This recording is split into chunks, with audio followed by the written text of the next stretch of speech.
Okay, we're getting a little bit of a late start here. Sorry about that, folks. We'd like to welcome everybody to the May Planning Commission meeting, and we're going to go ahead and call this meeting to order. All right. The first item is the same item we go with out of the gate every month, the minutes, approval of the minutes from the previous meeting. Has everybody had a chance to look those minutes over, and do you have any questions or comment about those minutes? Everything seemed to be where it's supposed to be. I'll entertain a motion to accept those. Move to approve. Okay, we have a motion. Second. We have a motion and a second to approve the minutes from last month's meeting. All those in favor acknowledge by saying aye. Aye. Any opposed? Hearing none, the motion carried. Okay. We don't have any unfinished business here, so we're going to move right into the new business here. Item number one, we have large-scale development located at 104 South Rochester Avenue, submitted by Barrett and Associates on behalf of Arkansas Workforce. Sarah, you have a staff report on that for us? Yes, sir. So this is, as you stated, a large-scale development request to add a 4,000 square foot addition to an existing 14,000 square foot building, which moves this building into a large-scale development requirement. So as we reviewed this application, the structure currently meets commercial building design. They are proposing to add onto the building in the same fashion that they are currently, so that it would still meet commercial building design. The only thing that staff had any comments about was that there is a portion of the parking along Rochester that is going to remain in the right-of-way. They were able to move it back from the curb 6 feet? 6 feet, and so they're going to do a memorandum of understanding for the additional 5 feet, and we will just require that prior to certificate of occupancy to allow them to continue moving forward if this large-scale development application is approved. So it is staff's recommendation to approve the large-scale development to allow construction, and I did forget that they do need to complete an incidental subdivision request, again, prior to certificate of occupancy, because it is a meets and bounds property, and we cannot issue building permits to a property unless it's a subdivision, and so they'll go through the incidental subdivision process. So staff's recommendation is to approve with the condition that they complete the subdivision application, creating the subdivision, and complete the memorandum of understanding for the parking within the right-of-way prior to certificate of occupancy. As a result of the findings that the applicant demonstrates compliance with regulations of Article 2.10 of the Russellville Zoning Code and Section 7 of the Land Subdivision Development Code. And that is my staff report. Do you care to say all that one more time? No, I'm just kidding. I'm joking. Sure. I'm joking. That was, okay, thank you, Sarah, for that. I'm picking on you. But Dave, do you have anything to add to that?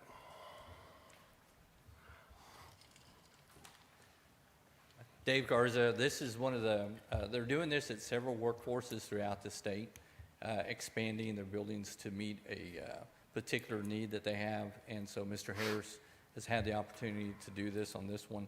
It, like Sarah said, everything is there, all the parking is going to meet, even the additional space, and they already had the parking, but we were able to move it off. So right now, they can park almost up to the curb, even though there's not a curb there. It's a rollover curb. But being that it's that close, it would be better to move it off that right away and give some room in there. And so that's what we're going to do, is have them restripe that. Other than that, nope, unless you have any questions. Commissioners, do you have any questions? Anybody from this is a public meeting, so if anybody has any questions, please step up to the mic. Okay, commissioners, any questions, or what is your pleasure? I make a motion we approve the request. Okay, Commissioner Choate, and then Smith. Okay, we have a motion and a second to approve this large-scale development. All those in favor acknowledge by saying aye. Aye. Any opposed? Hearing none, motion carried. Okay. Item number two, large-scale development located at 305 Darby Lane, submitted by Barrett and Associates on behalf of ACE Specialties. Sarah, you have a staff report on that? Yes, sir. I just shrunk my screen. Hold on just a second.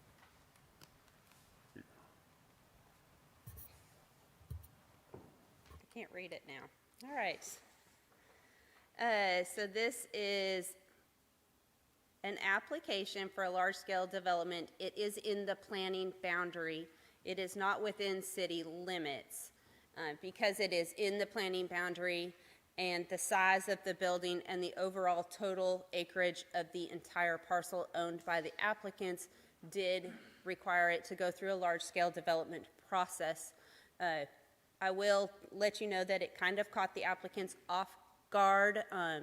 This application actually was emailed to me, and we had to go through a little bit of process before getting here. So they have already begun doing earthwork and have stopped and are waiting for this process to continue to go through. You will also see that there's a late agenda item that has been added, and hopefully you guys will vote to add that to the agenda. Back in 2001, I believe City Corps approved extension of water and sewer lines, but it never went through Planning Commission. Well, it came to Planning Commission, but never passed Planning Commission, never went to City Council to actually authorize anyone to connect to that. And so that's what that late agenda item is, and it is regarding this application, just for connecting those two items together for you. But this is an application for large-scale development to construct an approximately 16,000 square foot industrial building on Darby Lane. It is only subject to the Land Subdivision and Development Code because it is in the planning boundary outside city limits, and no zoning has been currently applied to the property. So as such, we just reviewed this against Section 7 of the Land Subdivision and Development Code. So with that, the Land Subdivision and Development Code is adopted to protect and provide for the public health, safety, and general welfare of the city, to guide future development and growth in the planning area in accordance with adopted plans, to provide for adequate air, light, privacy, to secure safely from fire, flood, and other danger, to prevent overcrowding of land. It is to protect the character and social economic stability of all parts of the city and its planning boundary, and several other items establishing reasonable standards ensuring public facilities, preventing pollution, and to preserve the natural beauty of our area. So this property the use of this property being proposed is manufacturing. It would not align up with the recently adopted Reimagine Russellville 2040 comprehensive plan that shows that this would develop in a more residential area. However, if you have driven down Darby Lane, you will notice that there may be residential on the north side, but it is commercial on the south side of Darby Lane, and so this development does line up in that fashion. And as we move forward, if that area is annexed into the city, we would zone that area C2 south of Darby Lane. This use would be permitted as a steel products, fabrication and assembly.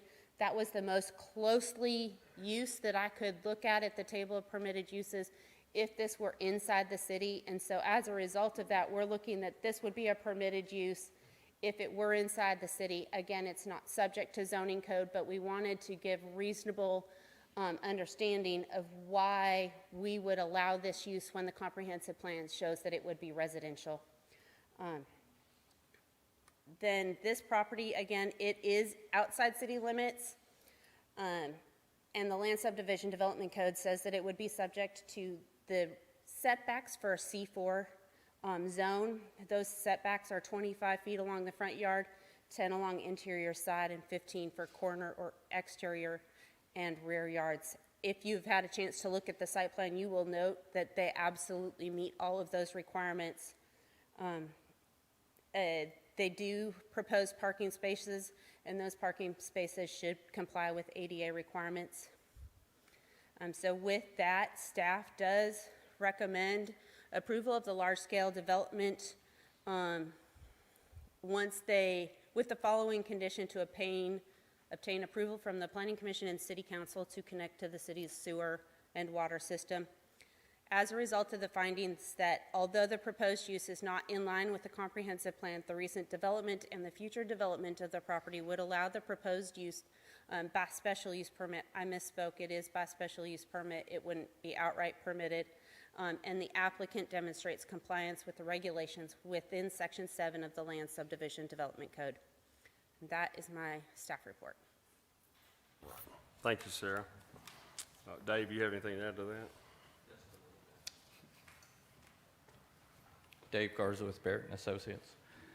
As Sarah said, this did catch the applicants off guard. They started working on it, not knowing what the requirements were. And we've worked between Sarah, myself, Richard Harris, Richard Sedian, and the owners. We've got together and we worked through this thing. And so I think we've got a good handle on how to get this thing back on the fast track. And what I mean by the fast track is he right now has some orders for what he is building at his other facility, and he's exceeded those orders by a tremendous amount, and it's growing every day. So he really needs to get this building up as fast as possible. So the staff and all, we've all been working together on how we can get this thing done. I think we've got a good idea how to do it, and that's what we're working towards. There are a few issues that we'll be working in the future about on this, but I'm confident that we'll get those things worked out.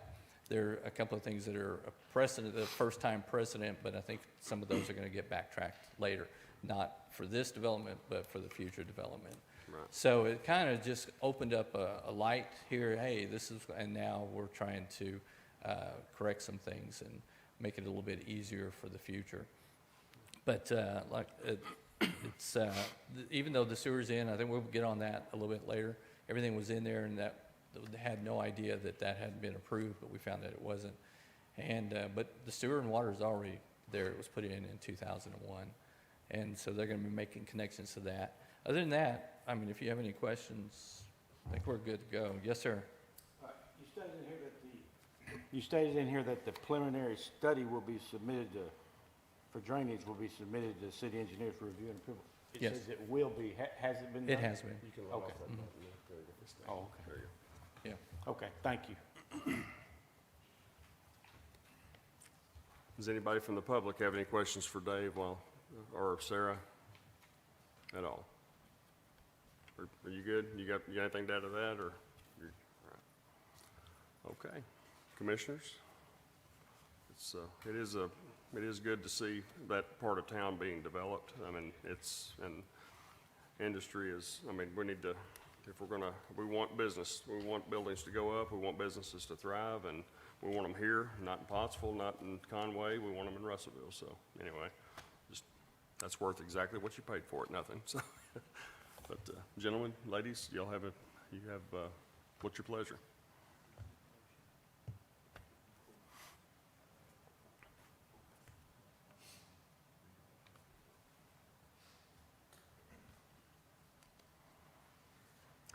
I'll make a motion to include the water and sewer connection that was submitted to approve what's item number 11. And then I will make the motion to approve item 2, the large-scale development, as presented. Right, with the conditions. Can you say that again, Luke? I'm sorry. Luke, I do having believe trouble you hearing. first have to make a motion to add that late agenda item to the agenda. It's not, This is already included in, the water and sewer was caught after this application was submitted, and we were able to work out that we can get that added to this agenda because there's no notice requirements, there's no signage requirements, so there weren't any timelines that we had to make. However, it's not technically on the agenda until someone makes a motion to add that item to the agenda. And if you want to make a motion to add that item and include it here, that's fine. okay, I'll make a motion to approve that to the agenda for the record, to consider what is item 11, outside city limits water and sewer connections for the Darby Lane. Okay. We have a motion. Do I hear a second?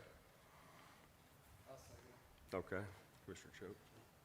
We have a motion and a second to add this agenda item. All those in favor acknowledge by saying aye. Aye. Any opposed? Hearing none, the motion carried. Okay. I'll make a motion to approve the large-scale development at 305 Darby Lane as presented with conditions. Okay. All right. I have a motion. Do I hear a second?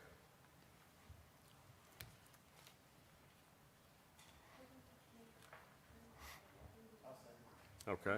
Commissioner Choate seconded. Do we have, y'all have anything to add, or do you have any questions? Okay, we have a motion and a second. All those in favor acknowledge by saying aye. Aye. Any opposed? Hearing none, the motion carried. Okay. All right. Thank you, guys. If I'm not mistaken, that project had already, dirt was already being dug on that one, so I'm glad we got them rolling. So, Pastor had, yeah. Okay. All right. Yeah. All right. Next item here, we have a large-scale development located at 5520 North Arkansas, submitted by Barrett and Associates on behalf of Tobacco Town and Bates Distributing. Sarah, you got a staff report on that one? Yes, sir. So this is the large-scale development. You will see that there's actually 3 separate applications on the agenda for this, and this is just the large-scale development application. We will address the commercial building design waiver and the special use as separate applications. And so with this is the large-scale development. They are proposing to construct a 32,000 square foot office and storage warehouse for Bates Distribution located 5520 North Arkansas. Not sure if you've driven out there. That is north of Tri-County Water across from where Lee's Trash had previously been. So this is a major entrance into Russellville from the north. It is designated as Scenic Highway 7. And a lot of traffic does travel this corridor. In regards to the large-scale development in the Land Subdivision Development Code, because of the size of the building and the size of the property, they have to go through this process. They will need, in section 1.9, it says no building permit will be issued to a meets and bounds property. So they will have to go through the incidental subdivision process, and Dave has already worked on that and has that prepared. I believe it's close to being able to be submitted. There are no minimum specific area requirements, except they have the 25-foot front yard setback, a 10-foot side yard setback. As you will note on their site plan, they are clearly meeting their setback requirements. Article 3.21C requires new commercial construction projects to construct 5-foot sidewalks along the entire frontage of the property. Again, if you've driven out North 7th, there are no sidewalks out there. Do not see that sidewalks would be constructed at any time in the near future. So there is a provision to allow an option to do a payment in lieu of, and staff would recommend that the applicant request to make a payment in lieu of construction and just add to that fund. Those sidewalks would not be built in front of their property, but that would be placed in a fund to help provide sidewalks in town. They are meeting the parking requirements as related in Article 3.63 or 3.6, they are meeting the parking requirements, but in Article 3.63 requires privacy fencing for commercial properties abutting a residential use or zone, and Article 4.33 requires screening for vehicle storage areas, so any area not hard surfaced would be required to provide site obscuring fence. Dave did submit photos and a plan showing that along the south side against neighboring those residential properties that they would be installing a privacy fence, and then he provided photos which are not in your file.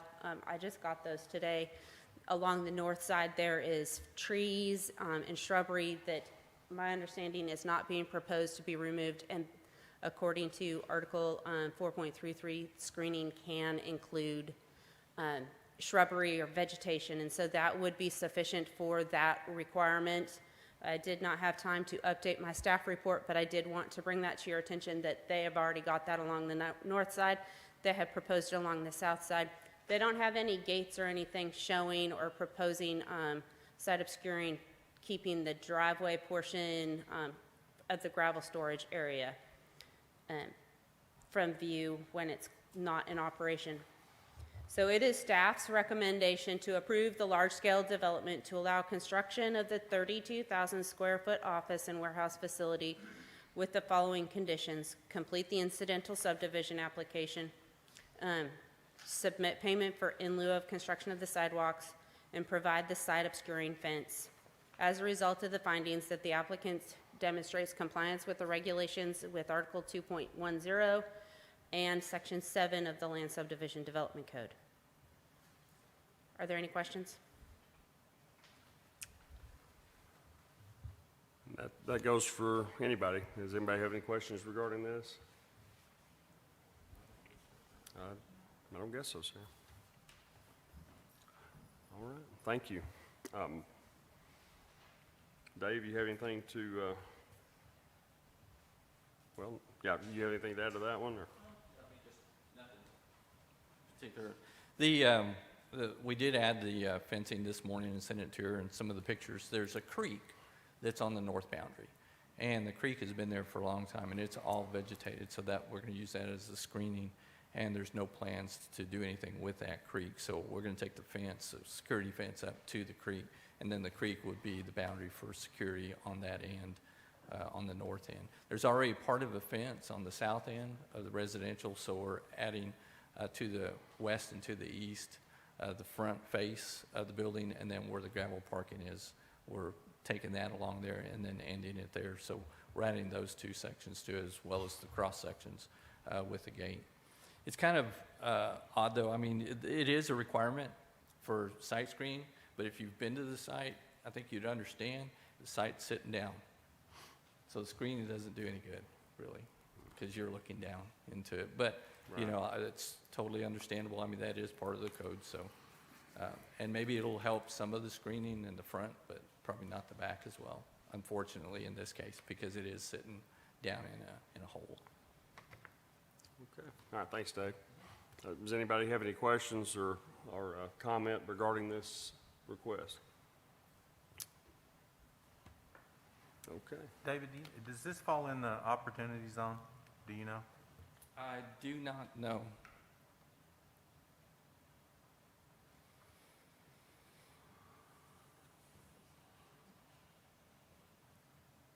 Okay. All right. Anybody else have any questions for Dave? He has an answer. Okay. Commissioners, what's your pleasure?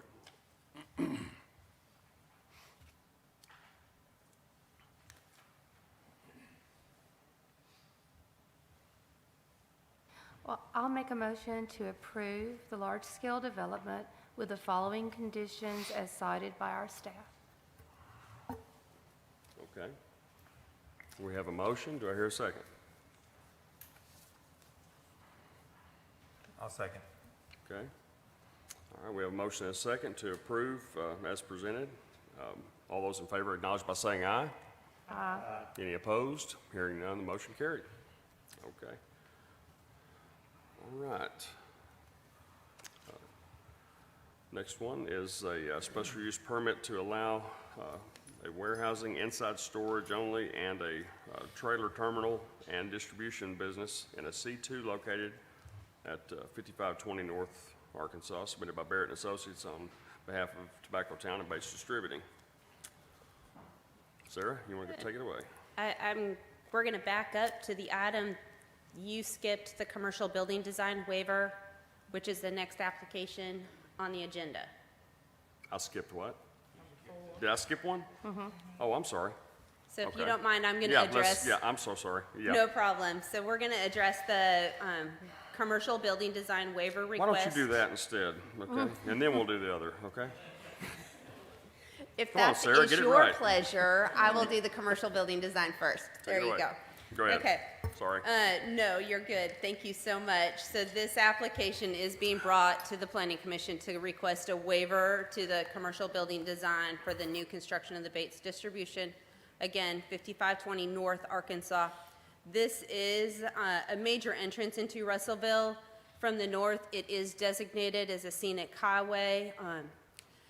And all of the properties around, with the exception of 2, have already met commercial building design. And so this is an area that have updated or have been required. When Lee's Trash was constructed, they had to meet commercial building design. You've got the siding business that meets commercial building design. Tri-County Water updated the front of their building when they added the drive-through to meet commercial building design. So you already have several buildings in this area that meet commercial building design. They are proposing to add part of the facade to give it the appearance of meeting commercial building design, but the rest of the structure is a metal building. During tech review, it was approached that maybe they would just do the office area meeting commercial building design, but that has never been confirmed with staff. No response was made with that. Staff would be amenable if the office portion of the building met the commercial building design, so that the first thing that you see from the street is something that meets commercial building design. This structure is 32,000 square feet, and a majority of the structures surrounding it, with the exception of the church, are about 2,500 square feet. So it's a lot larger structure than any of the surrounding buildings. The church is the largest building in the direct vicinity there, and it is about, did I put it in this report? I can't remember. I think it's about 7,000 total square feet between the 3 buildings. So this building is still substantially larger than the other buildings in the area. With this being a scenic highway and a major corridor, it is staff's recommendation that they would meet the commercial building design. I do believe, oh wait, no.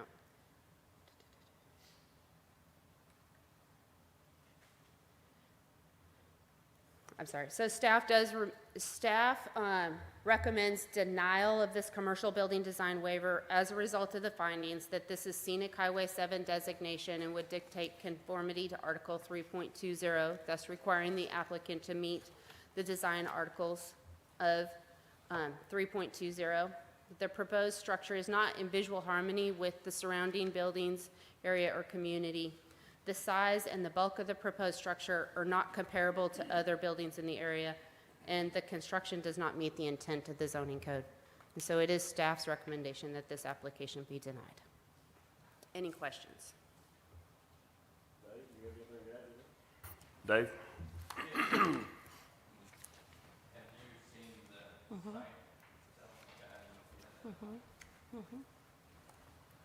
Okay, in regards to what was just said, I disagree. I agree with some of it, but not with all of it. In the fact that several of the buildings, there are a lot of metal buildings out there now. Well, if you look at Tri-County, when they did redesign their building, they did fix the front facade, but the back is still metal, the side's metal. They have a metal building on the side, storage building. And it would make sense, the siding company would put siding on their on their building. It's like a large garage, if you've seen it. It's the one right there on Best Lane. And when we talk about Lee's Trash Service, well, it's a very small building, so that's easy to do that. But we're talking, and we're not asking for the whole building here, okay? We're just asking for the warehouse section in the back. That's 170 foot wide back there. And we're gonna put in, I've got somebody here that's gonna talk about the metal. Now, architectural metal is allowed according to the code, and that's what we're gonna put in the front part, as well as with the rock that we have designed for it, and then that front archway and all of that. But the metal building itself is gonna be what they call inverted metal, so that, well, I'll have you explain it if you wanna come up.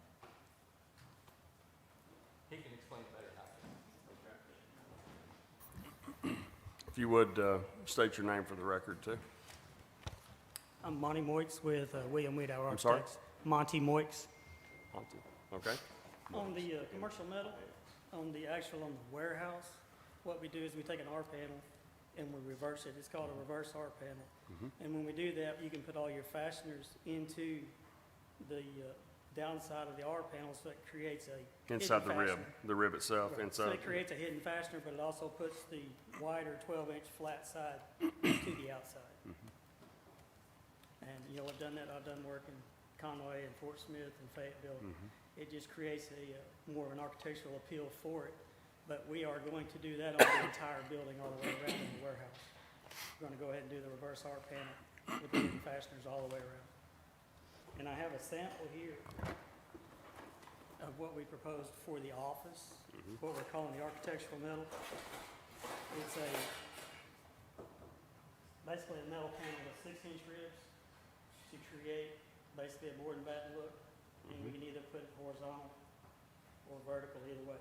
And that would be above the rock, between the rock and the eave on the building.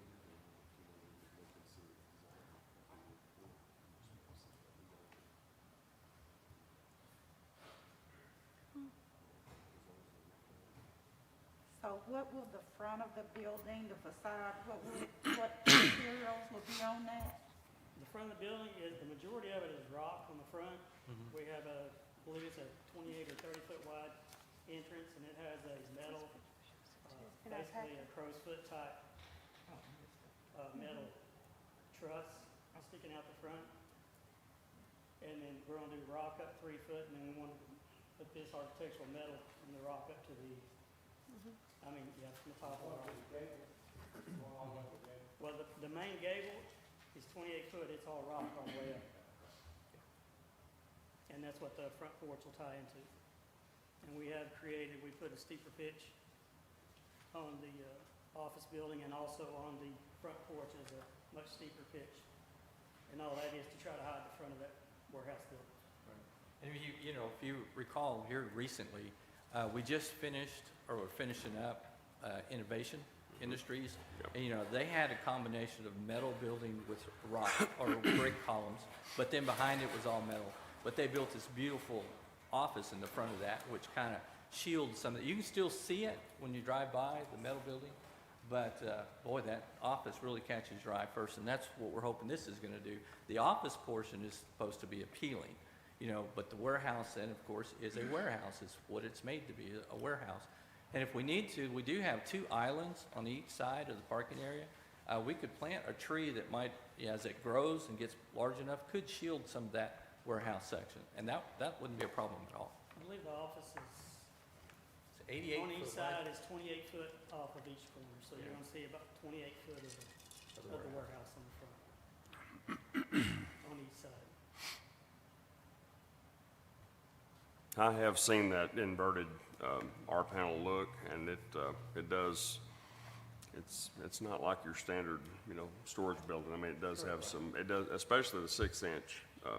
Where in relation to the 12 or whatever, it does give it a lot more appealing, almost like a siding look. I mean, because you got, like you said, it's got 12 inches sticking out there, not just a bunch of ribs. So. Correct. I've got a question on will that front arch, will that be facing Highway 7? Yes. Okay, so like from grid line 1 to 4, you're gonna have a rock all the way down through that. Correct. That's So what I'm saying. you're The gonna, majority of the front is rock. yeah, And also, if you look on the sides, we have 2 lean-to porches off each side, and we're gonna put rock columns on that also. yeah. And plus, the 3-foot rock wraps all the way around the All the way. office back to the warehouse. All right, thank you. You're going to have purlings, I guess, going horizontally, I guess, to screw that too, I guess. I mean, but if I'm just going to give you my opinion. I mean, I'm just, if you turn that around backwards, if you show it like, and you're driving up to it, it is going to give it a different look when you're driving, unless you're looking straight at it. Correct. Those ribs, the screws inside that, if you're looking at the side, it's going to give it a very unique look. I mean, so. The intent was so it looks more like a board and bat, because Right. it's kind of a modern rustic look. And you don't see that 6-inch, You don't see that. I'm in the roofing business, so I mean, it's got, you know, I see a lot of panel. That's something I haven't seen before, that 6-inch, and you turn it around backwards, it's gonna give it a, I mean, it's not gonna look as, you know, like your standard metal. It is gonna give it a different look, so. If all of this was prettier. That's my opinion, guys. It's worth exactly what you paid for it, nothing. So- And Sarah has suggested, you know, when we were talking about it, she had suggested, well, if you go down all the full length of the office, you know, with this, that she would probably be okay with that. And we haven't had a chance to talk. But that, when I talked to the owners, they said that's what they wanted to do anyway, to make the whole office look nice and appealing. The whole office sticking up front, All the way down the sides all the way to the warehouse. Yeah, All the way down. But even on the warehouse, we're gonna do the reverse R panel on the whole warehouse too. But it'll be the 12-inch, it'll be the wider. okay. All right, well, I appreciate it. Anybody have any questions for Mr. Moix before he? Sarah? At the beginning, you said if the office was modified, that it would be okay. Yes, if the office was modified to meet, Talking about meeting those qualifications of what you were asking for. so this, I'm not an Sarah- iPad user, so, pardon me. I don't have this in the list of architectural metals. And Article 3.20 has a list of architectural metals, and this is not one of the metals that is listed in the zoning code. It lists aluminum composite panel, brass, copper, flesh metal paneling, iron, steel. And so because of that, I'm not sure that I could classify this as meeting commercial building design, because it's not in my list. They're here for that commercial building design waiver. I was not provided this information prior to right now, and so based on, my report is absolutely based on the information that was submitted. They did mention that they would potentially be doing something, I didn't have that information.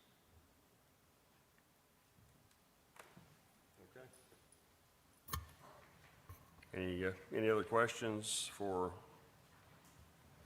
anybody? Okay, commissioners, what's your pleasure? I do have a question.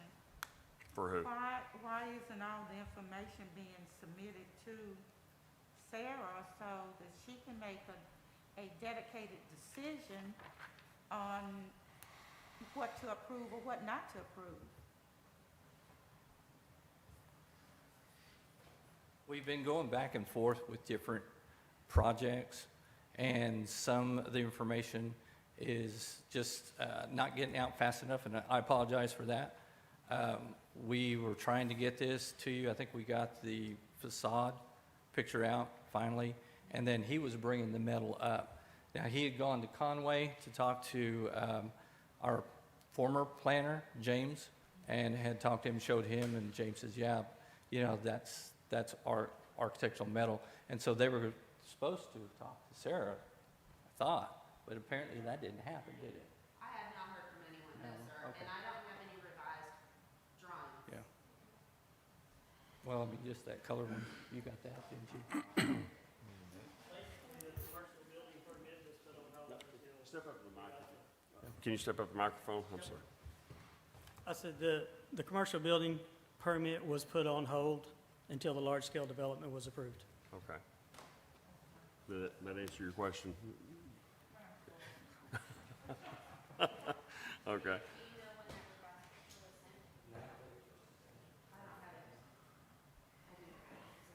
Okay.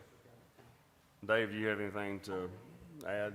That, it is kind of a gray area there, so it is, you know, I mean, it's, They have the original picture of the design Oh, but of not the the color building one? that was submitted with the Yeah, but you should have had the color one too. The one that I passed. a breakdown of that panel and just a small, just a pie, just a zoomed in shot would look,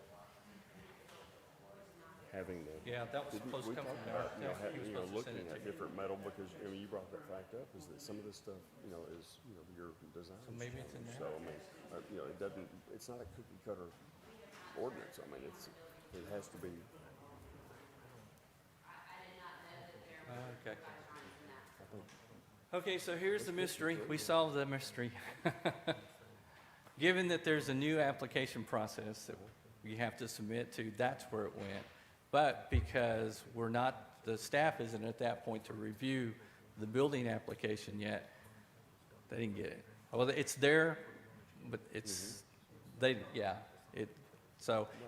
we're still trying to figure out this intergov stuff. And I think as these little things happen, I think everybody's going to figure out, okay, we need to fix this, fix that, fix this. With that as a stupid. Okay. Yeah. I'm still having trouble. I think we're getting better. Go ahead. Let me ask a question of, really Sarah, you and David, and then the owner on this. Because this information was received, or Sarah hasn't had a chance to review this, which is really what this waiver is about, and we approve the large-scale development, get that information to Sarah, bring this back without the facade decided next month, where you won't have to worry about breaking ground. You can do whatever you want to do. We'll approve all of that, and then get these cosmetic straight and bring that back next month, and we can put that through after Sarah has time for review. Is that acceptable? I would say I'd rather do that than have denial. Yeah, so, I would, yeah, I'd rather do that. yeah.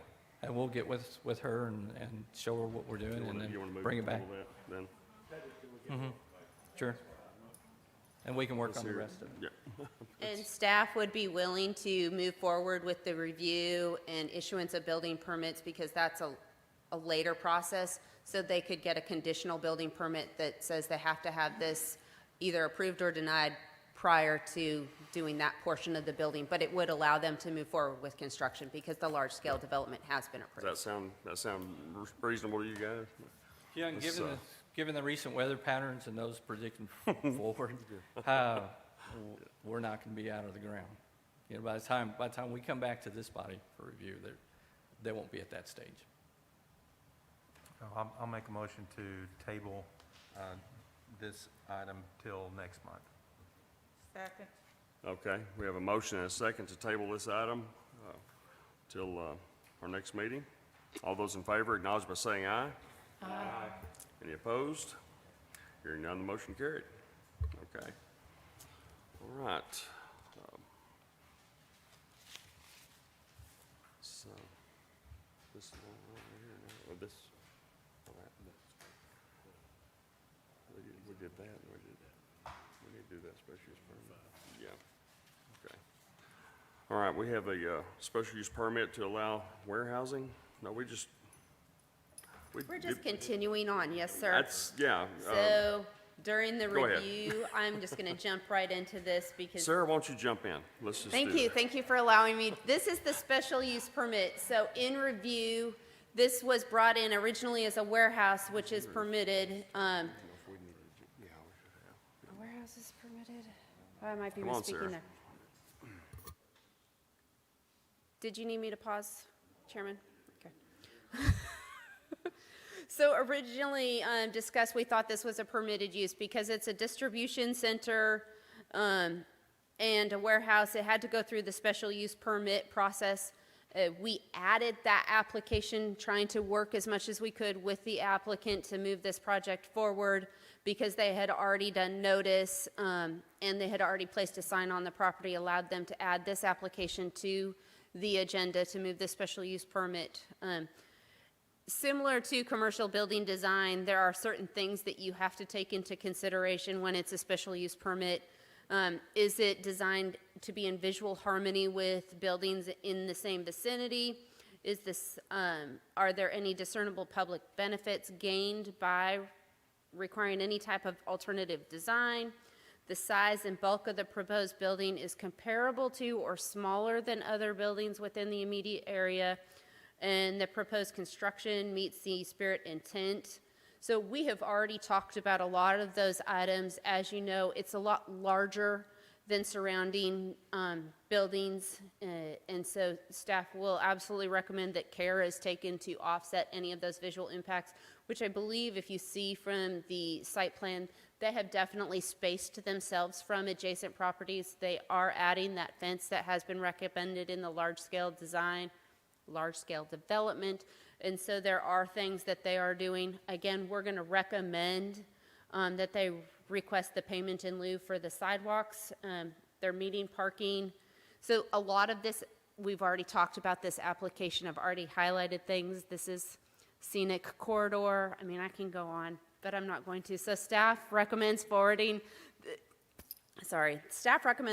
this application to City Council for approval of the special use permit with the following conditions. The 6-foot privacy fence along north and south property lines, we can revise that to be the 6-foot fence along the south property line, since they have already shown that they comply with screening requirements on the north property line. The fence screening in the gravel portion of the yard, request to pay the fee in lieu of construction for the 5-foot sidewalk, and if a sign is proposed, obtain a separate sign permit. As a result of the findings that the structure is more than double in size than any nearby structures, at least 13 times larger than adjacent residential structures, public safety requirements of the proposed structure are met, current traffic routes are constructed in such a way to handle the traffic from the business, and public facilities already service this location. Any questions? Yes, sir. David, it's for David. Oh, okay. Well, that one over there I had to hold down. So. Is there sewer out there? No, it'll be on a septic system. Okay, and it has perked? Mm-hmm. Okay. Yeah. They have 7.5 acres, and the facility's only using 3. Oh, okay. Well, Yeah. I They just have knew, plenty of room. I just knew I was familiar with that area, and there was areas that didn't perk. And that's why I wondered if there was sewer at there at all. Yeah, my understanding is they've already checked it. We dug a couple of test pits all ready for the building to check the soils, and it from our geologists, it looks good. Okay, thank you. Okay, any other questions? What's your pleasure? Okay, we have a motion. Smith. Yep. Do I hear us? Okay, and Choate. I'll give us a second. We have a motion and a second to approve the request for a special use permit. All those in favor acknowledge by saying aye. Any opposed? Hearing none, the motion carried.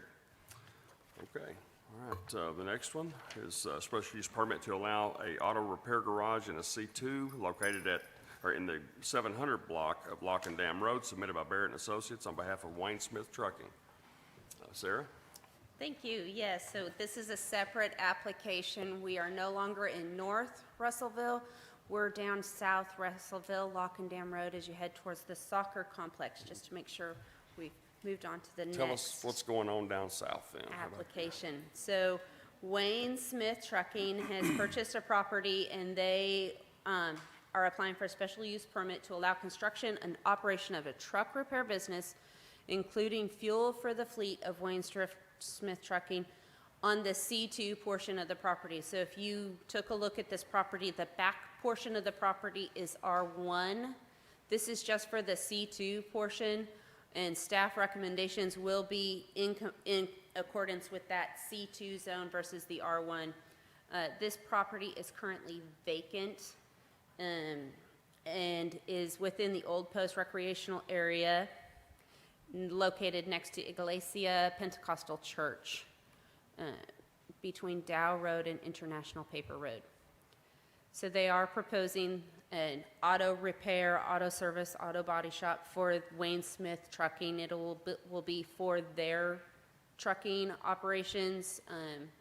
It's not necessarily for private entities, although they may service one or two here and there, but mainly it's for Wayne Smith Trucking. According to the table of permitted uses, it is required by, or permitted by special use permit only. We did review this in compliance with Article 3.20, which is commercial building design. The facade of the structure is proposed to be in visual harmony. There's no benefit by requiring any alternate design. The size and bulk of the proposed structure is comparable or smaller and meets the spirit intent of the zoning code. Article 3.21 provides an exception within the Arkansas River District, and although this isn't in the River District, it is immediately adjacent to the Arkansas River District, and only requires a 10-foot trail, multi-use trail in this location. After discussion, it has been determined that that trail will be constructed along the south side of Lock and Dam Road, and so this property would not be required to construct any sidewalks or trails. They do meet the parking requirements, including one ADA van accessible parking space. And Article 4.3.42 requires vehicle storage areas to be screened by a 5 to 6 foot side obscuring ornamental fence, wall, or hedge. And this section would apply for the gravel areas of the property. And so as a result of that review, it is staff's recommendation to forward this application to City Council for approval of the special use permit with the following conditions. Construction and operation is only permitted within the C2 portion of the property. A separate special use permit shall be obtained if the remaining property is zoned C2 prior to the operation and use of that portion of the property. This special use permit does not obligate Planning Commission or City Council to approve a future request if the remaining property is rezoned to C2. And construct a site obscuring fence for all gravel areas of the property to comply with Article 4.3.42, screening from the right-of-way, and to help visually maintain this location as an entrance to the recreational corridor. If a sign is proposed, a separate sign permit will be required. As a result of the findings below that public safety requirements of the proposed structure are met, current traffic routes are constructed in such a way to handle traffic from the business and public facilities service this location. Any questions? Is this that 17 acres that was where the tires were, where we had to remove all those tires? Is that what this is? Yes, sir. Right there Okay, across from yeah. the entrance to the, Yeah, right there by the Dow, pumping yeah. station. Yes. Yeah, okay. All right. Thank you, sir. Dave, you have anything to add to that one? Okay. All right. Okay, commissioners, do you have any questions for Sarah or Dave, or? What's your pleasure?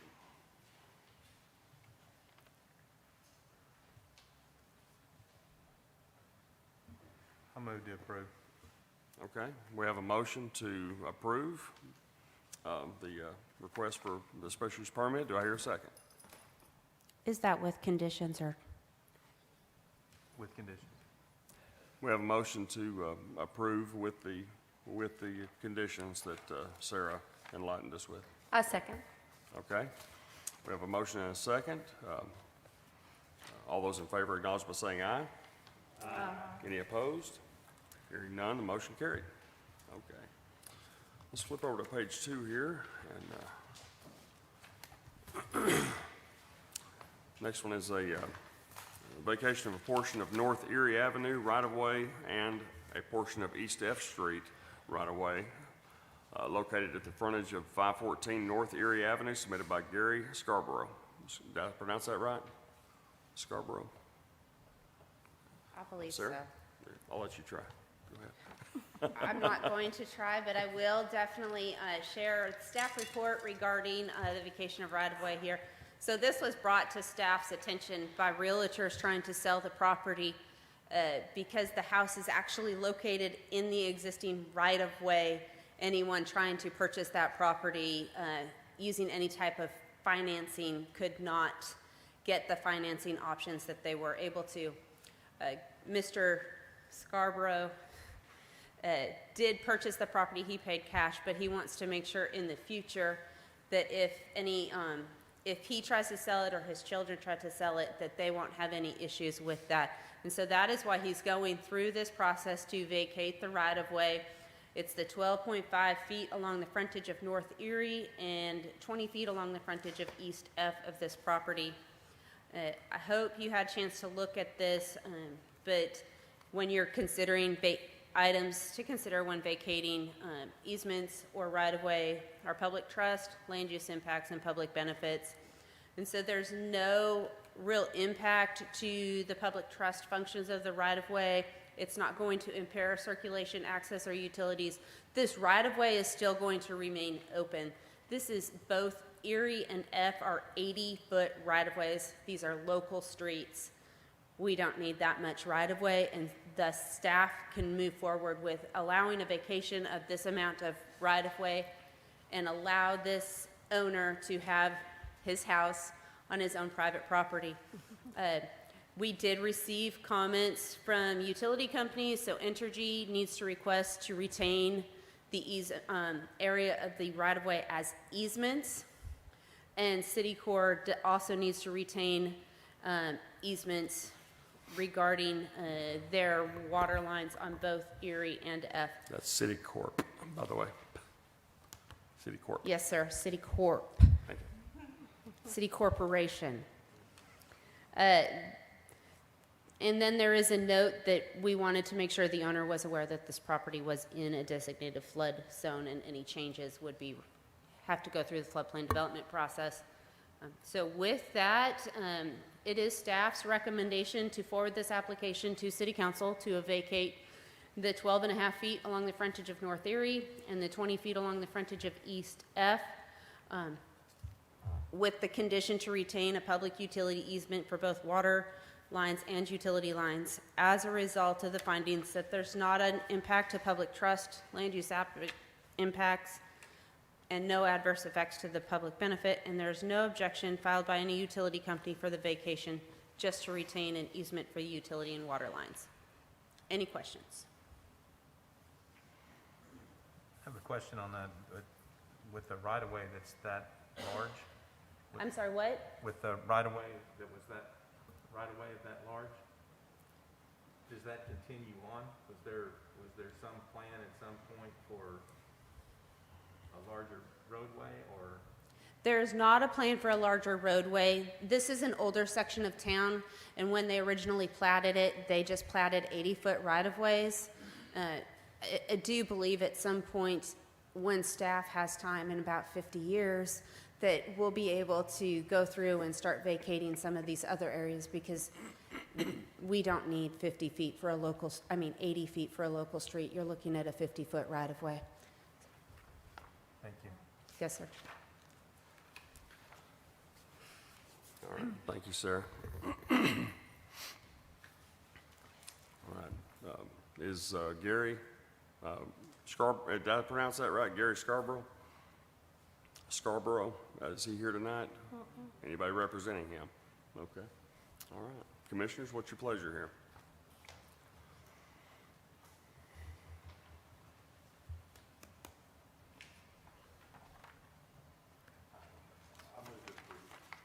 Shut your microphone on so John can hear you. I move to approve. Okay, Second it we have a motion and a second to approve, with condition. Well, the conditions are in the staff report, aren't they? as submitted. Yeah. That's Okay. submitted, yes. So the Yeah, motion is, we have a motion to approve as submitted by staff, and second, is that cool, Shirley? You good with that? All right, motion and a second, all those in favor acknowledge by saying aye. Aye. Any opposed? Hearing none, the motion carried. Okay. Moving on down the road here. Vacation of a portion of South Tulsa right-of-way between Lot 12 of Brookview Estates Phase 6 and Lot 7, Block 18 of Madison White Edition, submitted by Larry Walker. Sarah, you have a staff report on that? Yes, sir. So this is a vacation of right-of-way request.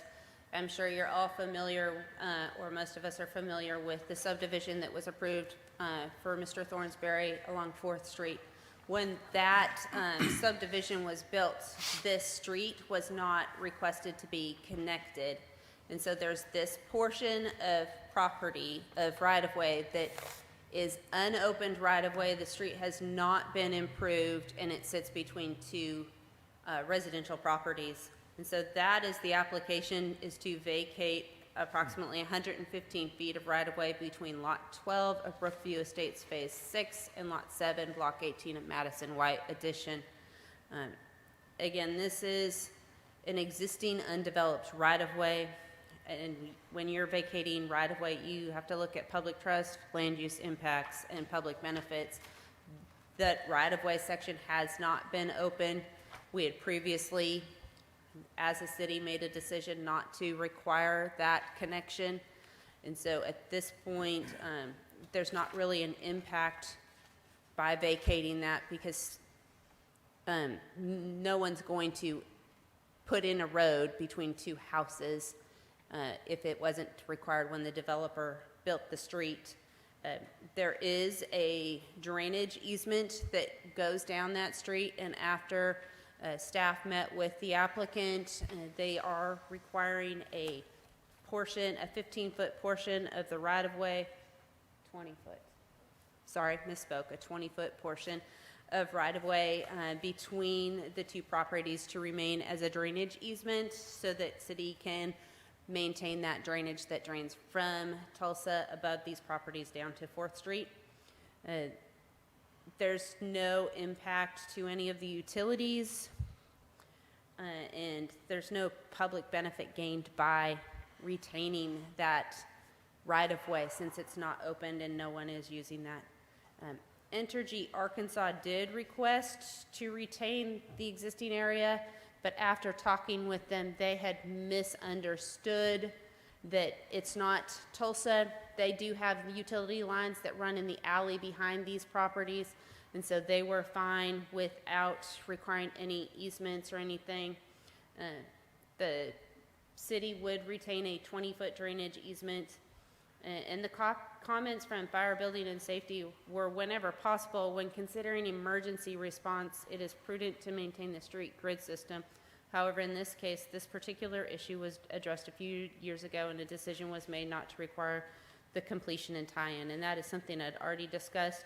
So it is staff's recommendation to forward this application to City Council for approval to vacate approximately 115 feet of right-of-way between those lots, with the following condition: to retain a 20-foot drainage easement over and across the existing drainage from South Tulsa to 4th Street.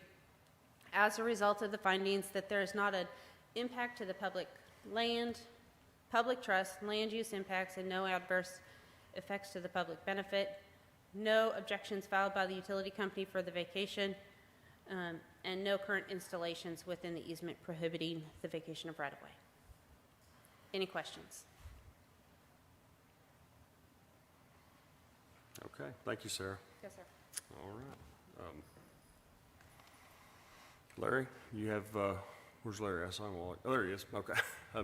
Do you have anything to add to what? Okay, yep. All righty. Commissioners, what's your pleasure? So, who's gonna, let's get his right-of-way vacated and move on to the next item here. I'll move to approve as presented by staff. Okay. All right, we have a motion. Do I hear a second? I'll second it. Okay. We have we have a motion and a second to approve the vacation request here. Well, that sounds good, vacation request. All those in favor acknowledge by saying aye. Aye. Any opposed? Hearing none, the motion carried. Got you, Larry. All right. Item number 9. Rezoning of a property from R2 to R3 located at 1701 South Detroit, submitted by Craft and Toll on behalf of Universal Housing Group. Sarah, you want to give us a staff report on that, please? Yes, sir. On this one, I'm not exactly sure what happened, as these are existing apartments that are not in compliance with the zone code as it's currently zoned R2. In an R2 zone, these apartments are not permitted And so as they're moving forward, they actually are looking to do some updates to the buildings and community center. They want to update several. In order to move forward with that, they needed to go through this process to zone it from R2 to R3. When considering zone map adjustment, careful consideration needs to be made in regard to the future and current land use of the area, comprehensive plan, and that the request is not based exclusively on a desire to increase the value or income potential of the property. It is a medium-density residential zone and is considered to remain suburban residential in the future land use plan. The current land use of the area is not proposed to change. Existing structures are considered non-conforming. The Reimagine Russellville 2040 Comprehensive Plan defines this area as suburban residential, and it describes that to include single-family and multifamily uses. When we went through and did this comprehensive plan, we tried to make the residential zones as flexible as possible, so it's very much fair to make the assessment that rezoning this property to R3 is in line with the comprehensive plan. And there's not really any increase or income potential increase as it's already an apartment complex. So with that, it is staff's recommendation that the commission forward this application to City Council for approval of the request to rezone the property from R2 to R3. As a result, that it is in line with the existing and future land uses within the area. The proposal aligns with Reimagine Russellville 2040 Comp Plan, and there's no increase of value or income potential of the property since it is existing. Any questions? Any questions, guys? This is a public meeting too, so anybody has any questions from the crowd, just step up to a mic. All right. Anybody, Greg, you have anything to add to that? I mean, you would state your name for the record, please, sir. Greg Long with Craft and Toll. I don't really have anything to add. I'm just tired of seeing Dave come up here, so I thought no, this would not have even been on anybody's radar had they not been wanting to improve some of the units there, and so it's what caught it when they went to get their building permit. Right. Okay. Thanks, Greg. All right. I make a motion to approve the request. Okay. All right. We have a motion to approve the request. Do I hear a second? Okay. We have a second.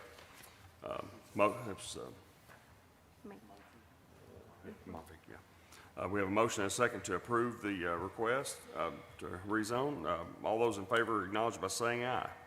Aye. Any opposed? Hearing none, the motion carried. Okay. All right. We have a rezoning a property R2 to C2 located at 3204 North Arkansas, submitted by Barrett and Associates on behalf of James Lee. Sarah, you have a staff report on that one, please? Yes, sir. Thank you. So this is another rezone application. This is as a result of a business that opened up or tried to open up, and we found out that the property is zoned R2, and the business they wanted to put in there is not permitted in an R2 zone. And so they're moving, the owner of the property was provided that information, and they are just requesting to rezone the remainder portion of the property they own there along Arkansas from R2 to C2. The front portion of the property is already C2. They just want this last lot to be zoned C2 as well. And as you go through, again, you look at the consideration current and future land uses of the area, comprehensive plan, and it's not based exclusively upon a desire to increase the value or income potential. And so this area is a mixture of commercial and residential uses. However, recognizing over time, this will transition predominantly to a commercial area, as shown by the businesses that are operating, including Dollar General, a car truck wash, food truck directly to the north, outdoor living center across the street. And so allowing this property to be rezoned just extends that C2 just over one more property and allows the owner full operation of that property in the future as they move forward with potential development.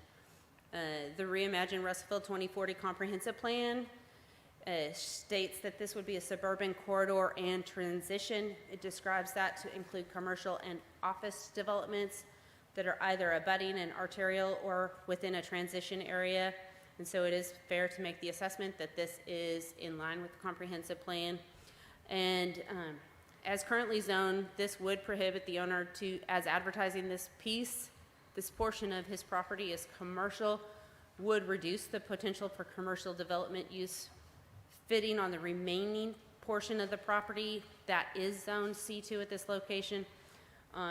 Although the allowance of this rezone would potentially increase the income potential of the property, it is staff's opinion that the rezoning this portion of the property is in line with development within the area. So as a result of that, it is staff's recommendation that the commission forward this application to the city council for approval of the request to rezone the property from R2 to C2 as a result of the findings that it is in line with the existing and future land uses within the area.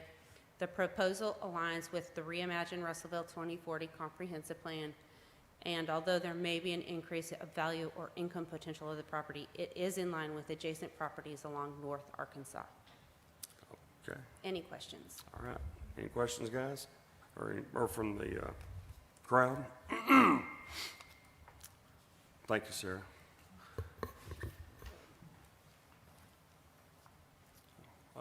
Dave, you have anything to add to that? As Sarah stated, it did come up because of another businesses wanting to rent the place to sell some storage units, and then Jim found out that, or the staff found out that this one lot was still an R2, or whatever it was, yeah, R2. So he wanted to go ahead and get this rezoned, and it makes perfect sense because not only does he own the 2 lots in front that are on Highway 7, but he also owns the old Ray Lee lumberyard next door. So now you have these 3 lots and that put together, and you have close to 2.5 acres. If you know, that's our growth area right now, residential. You know, it's starting to grow out that way. There's no grocery store other than the Dollar General. So I could foresee a potential Walmart neighborhood market maybe going there because it's large enough now. Once you put it all together, that's a potential, and which would bring, you know, more commerce and to our economy. So putting it all together, you know, if it's just one little piece, it's not so much of a benefit. But when you put it all together, it's a huge benefit for Russellville. Okay, thanks, Dave. Anybody have any questions for Mr. Garza? Okay. All right, what's your pleasure, gentlemen, ladies?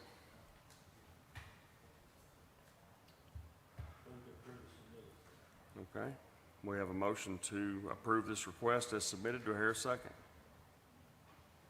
Second. All right, motion and a second to approve this request. All those in favor acknowledge by saying aye. Aye. Any opposed? Hearing none, motion carried. Okay. All right. Okay, we have that late agenda item. Sarah, you want to, we're going to move past that one.